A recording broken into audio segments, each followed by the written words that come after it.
is set as the default or being used or whatever when I change mics on OBS, and I forgot to change it back to the Blue Yeti from using the Tascam the other day, and I just recorded like 30 minutes of no audio, so here we are again.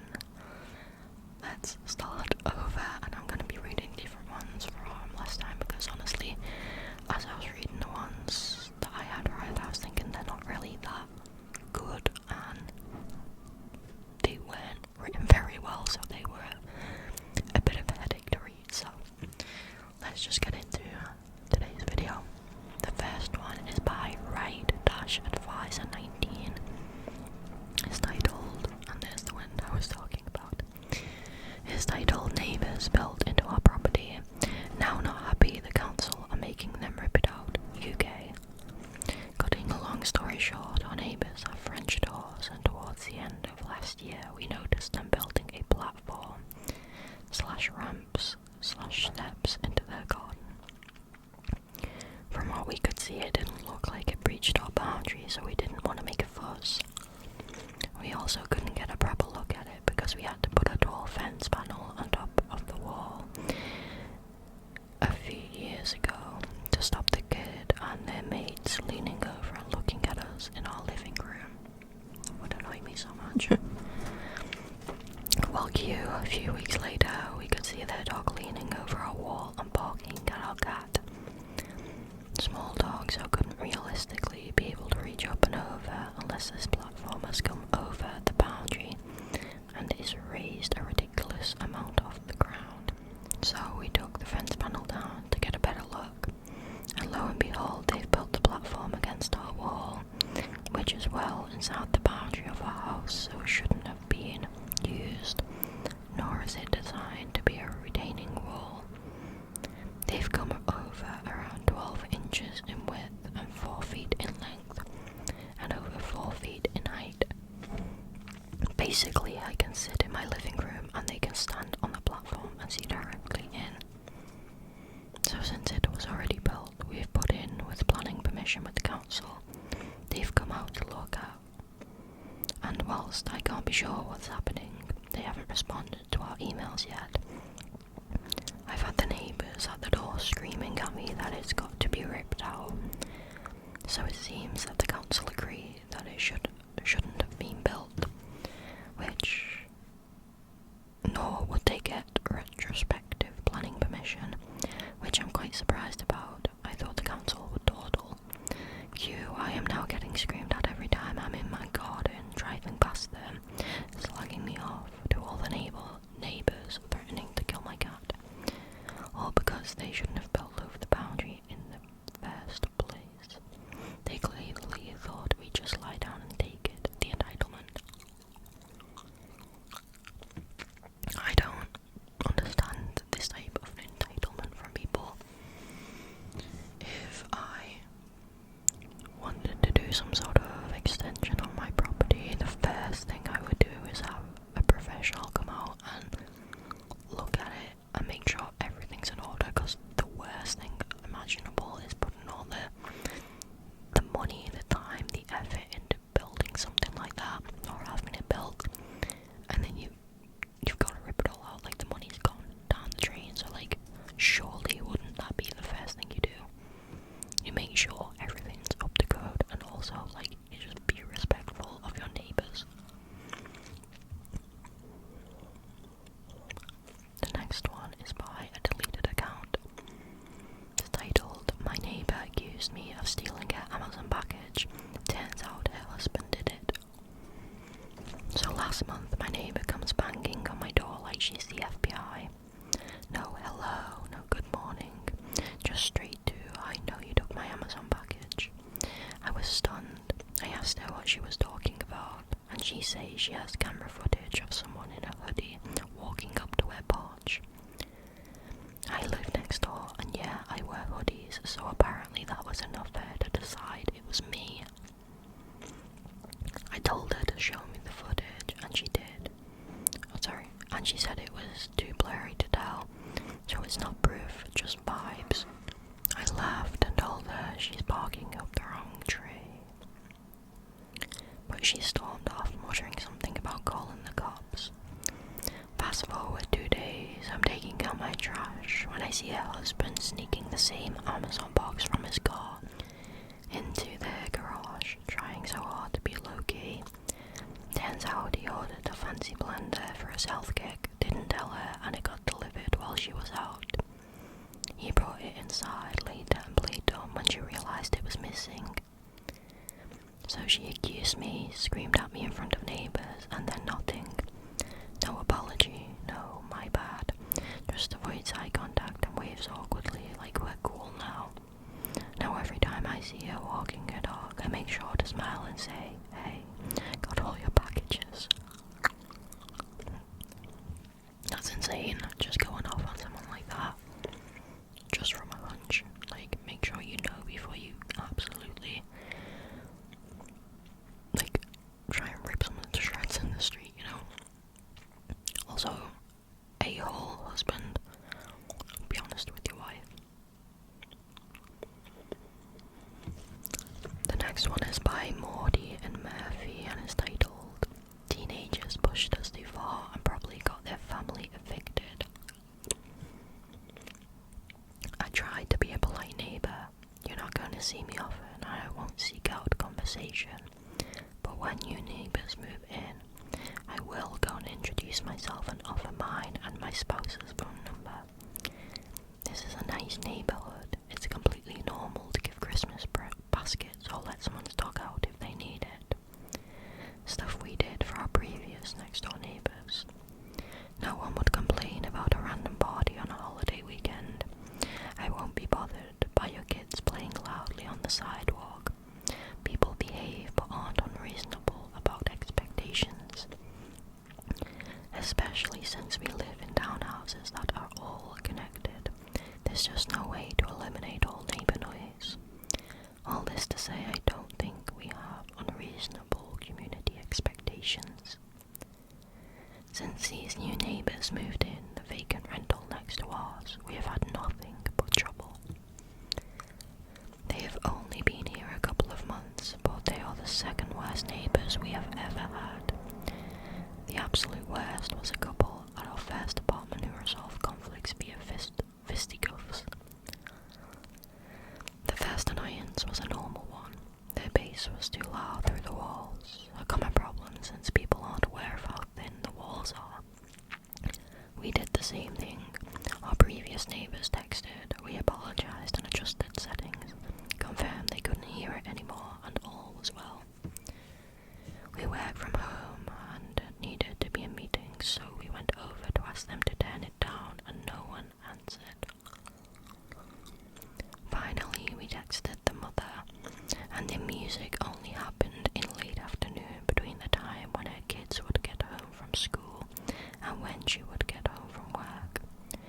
Since it was a couple of hours maximum, we let it go and didn't schedule any meetings during those times. We were kids once too. Then spring break happened. Either the mother works both days and nights or simply spends 18 out of 24 hours outside the house.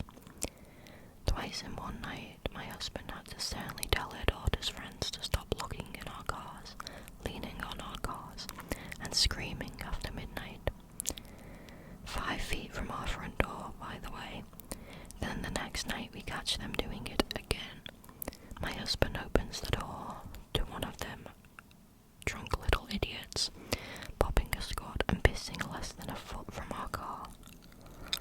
My husband, being a reasonable man, starts yelling angrily at them for pissing in front of our door. Why on earth didn't they just piss in the house? They live next door, or their friend lives next door. The hooligan, closest to sober, remembered basic survival instincts and began wrangling the rest of them into the house, apologizing sloppily but profusely. Apparently a very angry, very big, very bearded man yelling will do that to you. Later we have yet another text exchange with the mother. We make our stance known and I'm quite proud of myself for keeping my temper in check. She said she will handle it and we end the conversation on good terms. Even then we were willing to try and be nice nice and give them another chance. We were little arsehole teens once and chalked it up to the high of spring break. We hosed off the pavement and tried to generate a level of patience unforeseen in either of us. We had about a week of peace, but the good times couldn't last. The teen girls have developed a small collective of devoted derelict boys who hang out around outside their house several afternoons a week. They once again leaned on our cars, looked into our cars, and were little assholes when my husband came outside. They tried to mouth off, but when he asked them to repeat themselves, they scuttled down the sidewalk. Rinse and repeat for a couple of weeks. That brings us to last night. We're fun and exciting people, so we were idly scrolling through our phones while watching something. Suddenly there was a loud bang and we noticed the phone flashlight on our back patio. They had broken through our fence and were scrambling for a way out. We hear/vaguely see whoever it is crash through our garbage cans on the other side. His options were either to run that course, risk the 10-foot drop into the woods, or escalate to breaking and entering an estate where he would have probably become a statistic. In an obviously rare moment of intelligence, he chose the first option. The whole thing freaked us the hell out, and by the time we get our heads on right and go out front to see those same goddamn teams scattering through the neighborhood like mice. One of them didn't get far enough away and tried to casually act like he was just walking by, but when we confronted him, he was clearly rattled. We weren't about to detain a child because we're not psychotic, so we let him go. He scampered off to wherever little shits go when they're not ruining everyone's evening.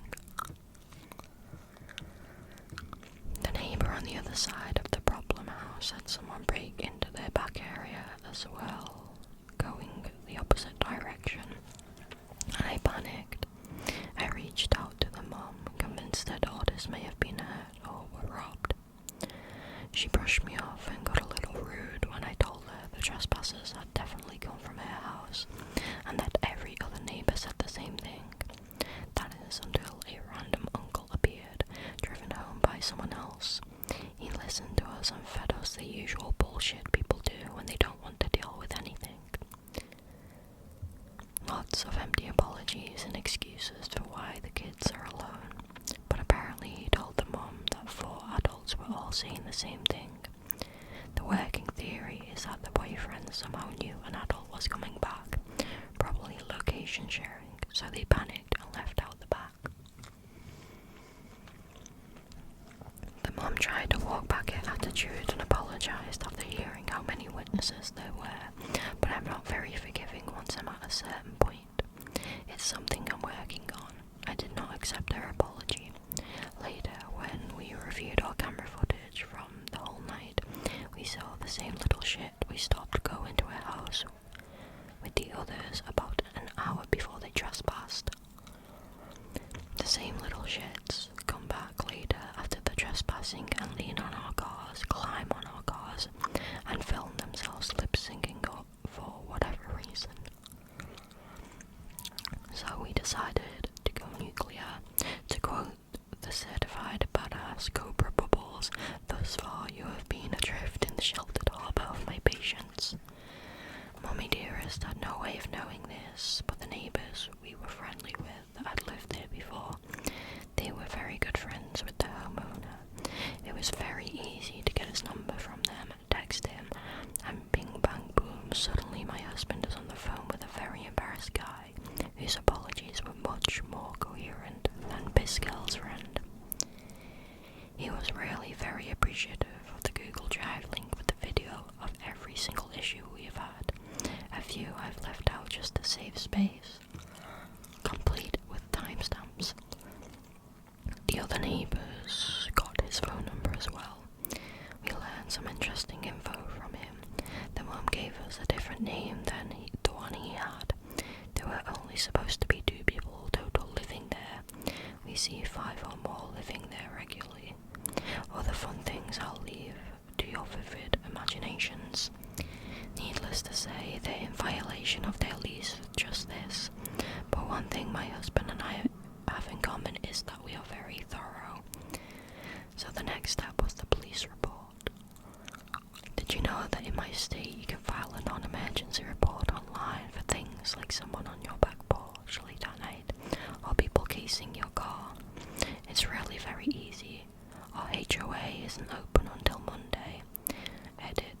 Tuesday, but they had a nice little contact page we filled out. The other neighbours also filed reports and contacted the HOA. However bad my Saturday night was, I think the upcoming week might be worse. My husband informed the mother via text of all the steps we had taken and that our cameras are always on, front and back. She has been silent and absent from the home since I did not accept her apology last night and laid out exactly how much trouble her kids have been up to when she's not around, which is always. I'm not sure what will happen next, a little concerned about retaliation from the little dingleberries, but now we have a paper trail, an immediate line of communication to the landlord, and they're aware that they've been being recorded the entire time. Any escalation beyond this is their choice. AITA, that I don't think the eviction is in motion yet or anything at all. I don't know anything other than they are in direct violation of their lease in multiple ways, and that in my state that's a wrap on your tenancy. Update 1. The mum finally came home around 2:30 in the morning with a little warehouse of younger kids. She put them in the house and then left herself in a different car that was there to pick her up. The uncle or whoever he was is in the house with the new set of kids, and we saw no sign of Shitlings and Co last night. My husband thinks the mum and older teenagers are avoiding their own house since we've now taken to sitting on our porches. Update 2. I have had terrible insomnia for the past 2 nights since getting the shit scared out of me by the trespassing. I have confirmed with a couple of other neighbours that they contacted the HOA owner and filed a police report for a missing Apple Watch from one of their cars for the same night. They said they would, but it was nice to get confirmation and vent to each other. If the kids chose to retaliate, they would have to target multiple people, all of whom have cameras. Still no sign of Shitlings and Co. Normally a day off school summons them like maggots to a carcass. Our front camera is not in an obvious spot, so my husband thinks it might have freaked them out to learn that they had been getting recorded the whole time. I'm so angry I want to go piss next to her driver's side door, but that would technically be right next to my car again, and that would be counterintuitive. Update 3. Still no sign of Shitlings and Co. They haven't shown themselves since the night they broke our fence down. Our cars and property have been left alone entirely, but the neighbours on the other side of the NFH asked for some camera footage since they woke up to some gas missing out of their car during the week. They then asked for footage again on Thursday since some other kids staying at the NFH were climbing all the way on their roof and hood of her car, and the camera they ordered hadn't got there yet. She was heated and came out yelling at them because her roof is now dented.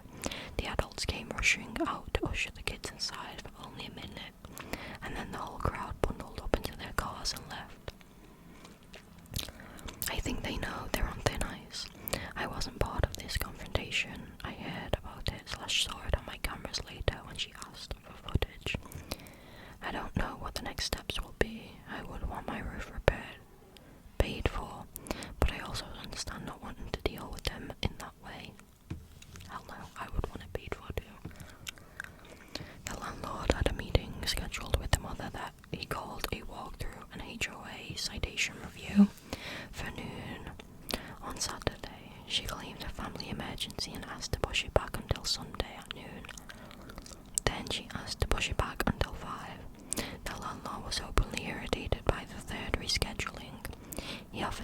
information, by the way. We did not ask. The landlord ended yesterday by reporting he had told the mum what her options were going forward. What those options entail, he did not say. It has been eerily quiet since yesterday evening when he told us that. I don't want to speculate since I genuinely have no information beyond this. All I know is I heard vacuuming and cleaning for a while on Sunday. Normal amount for a landlord visit in my opinion, and then absolute silence. I hope this is concluded, but based on my experience with teenagers like shitlings and go, they tend to forget lessons pretty quick. Hopefully the landlord and whatever he said helped the neighbours understand the precarious position their teenagers' friends put them in. Me, I would honestly just still hope that they get evicted, because I know for a fact it's not going to end there. Whether it's a couple weeks or a couple months down the line, they're going to carry on the same bullshit people like that always do. And it must be so exhausting to deal with, like, no thank you. No thank you. Okay, what I'm gonna do is just one more for tonight. I know it's a bit shorter than usual, but despite it being so windy, it is so warm, and I need to go and sit in front of the AC. So the last one for tonight is Reddit_jail_June2005. It's entitled Neighbour Mad that we won't go sign for a loan for his Disney trip. The title alone is insane. We have a neighbour that constantly patrols the neighbourhood, always wants to know what each of us is doing, and likes to point out any city violation as a favour. We have never done anything social with him or his family in the 10+ years of living here. Anyway, last week he asked my wife if her and I would go sign for him on a 15k loan so he could take his kids to Disney World. He said that I'm sort of, and this may be the only chance they get away and make memories for their family. When I found out what he wanted, I went to his house and let him know that we would not be co-signing for him. He got super pissed and slammed the door in my face. Apparently he is now going around to all the other neighbours and asking them. He's got one hell of a set of brass ones. Sorry, but that's nuts. That's... no. Like, in what world would anyone co-sign a £15,000 lease loan for their neighbour of all people? It's not even like a family member or a friend. That's crazy. Absolutely not. That's so entitled to one, to even ask, and then two, to get angry about when you're told no. Some people are just absolutely crazy. But that is it for tonight's video, guys. I hope that you enjoyed it despite